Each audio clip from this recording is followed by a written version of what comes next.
Ini panduan praktis nih untuk membuat planning dalam tanda kutip untuk ke depan lebih baik. Bukan resolusi berarti ya? Ya apapun. Istilahnya. Apapun istilahnya. What is the name? Tapi ada lagu yang bilang keluarlah dari Zona nyaman.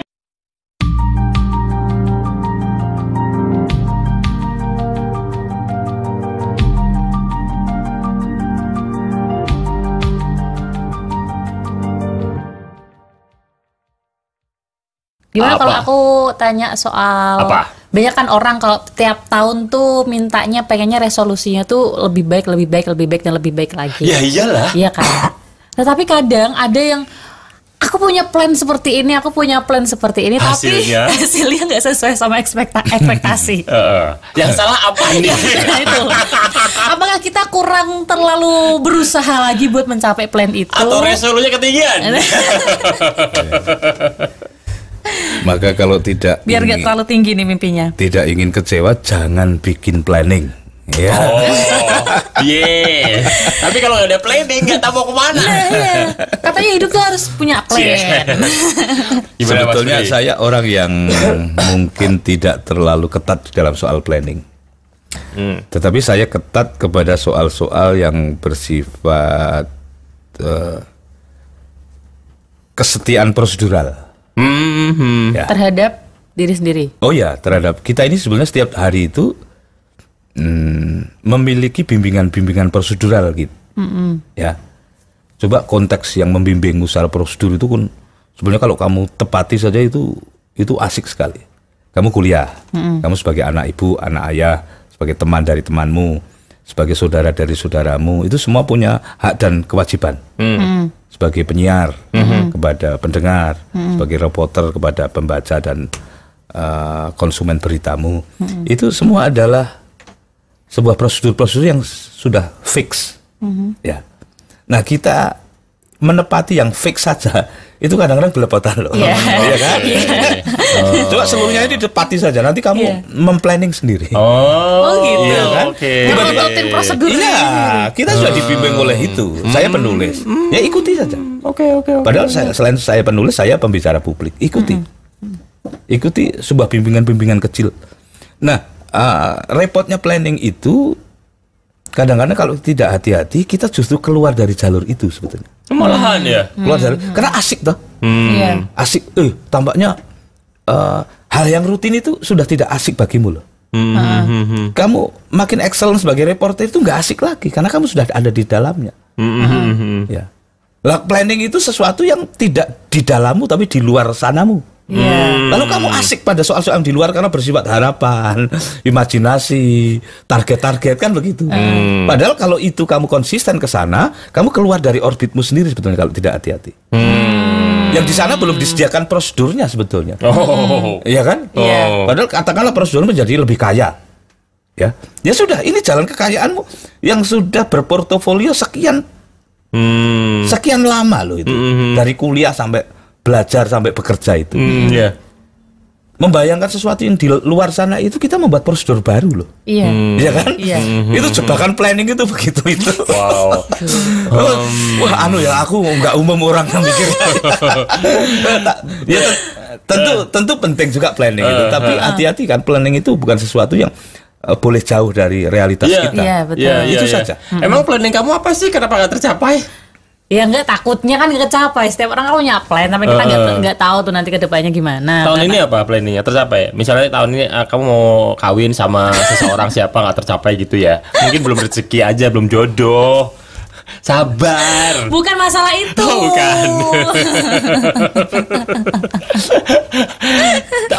Tapi soal planning kan berarti rencana yang baik itu adalah rencana yang ada di dalam orbit kita dong, Mas Pri? Ya, ada alat ukurnya. Ada alat ukurnya. Entah itu bahasanya di dalam orbit, tadi mendekati orbit atau ekstensi dari orbit itu silakan saja. Tapi alat ukurnya kita bicarakan pelan-pelan. Misalnya saya sudah 20 tahun jadi penulis penceramah dan jadi misalnya apa ya, di rumah itu sudah mulai banyak tamu. Ya karena memang kami buka situasinya. Nah, ini bisa dikonstruksi sebetulnya sebagai target-target baru. Ini kan belum jelas kemana ini. Tapi prosedur kan tiba-tiba sudah aku jalankan. Entah namanya apa. Iya kan? Planning itu sebetulnya bisa dimasuki lewat jalan-jalan yang secara praksis hidup itu sudah ada. Cuman belum berorientasi secara lebih intensif. Misalnya kebiasaanku nerima tamu setiap pagi jam 9 sampai jam 10 gitu. Ini apa sih? Tapi belum ada apa-apa, tamu itu datang terus aku ngomel. Kalau tamunya itu jengkelin, aku ya sewot gitu. Kamu gini kan. Ini siapa sih kok marah-marah? Tapi kok ya mereka nurut-nurut saja. Itu coba kalau berlangsung sampai tahun depan itu kan bisa dahsyat itu. Tiba-tiba aku punya jamaah kayak itu tokoh-tokoh besar itu. Oke, berarti perlu ini kiat-kiat membuat planning yang baik gitu kan? Sekarang gini misalnya kita inventarisir kebiasaan kita saja. Yang produktif ya. Kita sebut kebiasaan produktifmu 3 bulan terakhir saja. Nah, kalau itu saja belum ada, jangan buat planning. Planningnya adalah membuat yang belum ada itu. Planning kan menjadi ada gitu ya. Bukan planning yang baru di luar orbit yang baru. Itu terlalu jauh dari spare part kita, daya jangkau kita. Sebagai imajinasi tapi imajinasi itu kan jatuhnya kalau tidak hati-hati kan jadi pengarang saja. Pengayal Pengayal. Ya, begitu. Dicek nanti ya. Dicek plannya ya. Planningnya itu jangan jauh-jauh berdasarkan orbit kita, di dalam orbit kita, berdasarkan praksis yang sudah ada, diperbaiki, berarti memperbaiki prosedur sudah ada gitu Mas Bri ya, lebih baik gitu. Memperbaiki itu juga satu hal yang rumit Mas Doni, sebelum platform dan orientasinya ada, kita visualkan, kita rumuskan. Misalnya aku menerima tamu itu apa sih sebetulnya orientasinya? Pengen gaya saja, atau pengen bermanfaat, atau pengen mengedukasi. Karena aku bukan guru-guru formal toh gitu.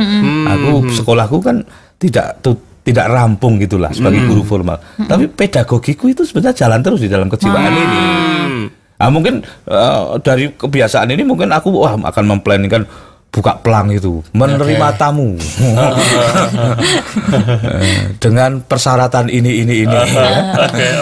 Tidak cocok uang kembali misalnya. Itu kan sebuah ini bisa jadi bisnis juga ya. Atau kalau aku mau bukan jahat tapi strategis. Tamu-tamuku itu pasar bukuku. Betul. Nanti diulang prakteknya aku panjang aja seluruh bukuku itu. Betul. Ini terapinya baca buku ini. Itu sudah bisnis. Tapi kok jadi murah gitu ya. Tapi ini gambaran sederhananya. Betul. Oke. Ada gambaran kita ya. Jadi jangan salahkan planning, atau jangan terlalu salahkan dirimu karena kok aku gak bisa mencapai planning aku ya. Jadi lebih tarik lagi ke belakang gitu ya. Ini panduan praktis untuk membuat planning dalam tanda kutip untuk ke depan lebih baik. Bukan resolusi berarti ya. Ya, apapun istilahnya. Apapun tapi ada lagu yang bilang keluarlah dari zona nyaman. Biar nanti nggak sembilu, ya kan? Hati-hati juga. Keluar dari zona nyaman itu untuk apa? Kalau dia akhirnya tidak nyaman. Iya, makin gak nyaman. Masa orang menyukai ketidaknyamanan? Edan itu. Iya kan? Jadi keluarlah dari zona nyaman sepanjang akan ketemu yang lebih nyaman. Nyaman lagi. Jangan salah memahami. Tapi kalau keluar, saya sedang curiga begini Mas Doni. Yang disebut zona nyaman itu sebetulnya bukan zona nyaman. Itu zona malas. Ya, kalau itu memang kita harus keluar. Karena malas itu nyaman memang. Malas itu nyaman. Enggak sholat subuh itu nyaman. Tapi masa nyaman kita kan gitu. Ya keluar dari zona nyaman itu. Ini yang arti yang benar nih. Kan? Tapi kalau zona nyaman artinya kita udah di right track gitu ya. Harus gitu di situ. Zona nyaman kalau perlu tinggal di situ selamanya. Sepanjang tidak ada zona yang lebih nyaman. Iya kan? Tidak perlu menciptakan zona lain yang bisa lebih nyaman lagi. Iya, jangan aneh-aneh kan. Jangan aneh. Berani itu ya kalau menciptakan. Misalnya kalau itu dituruti secara letter luck gitu. Saya itu sudah sejak kecil hidup di zona yang tidak nyaman. Sekarang udah nyaman. Ini baru nyaman sebentar, saya cuma disuruh keluar. Kejam sekali kau ini. Oke, baik.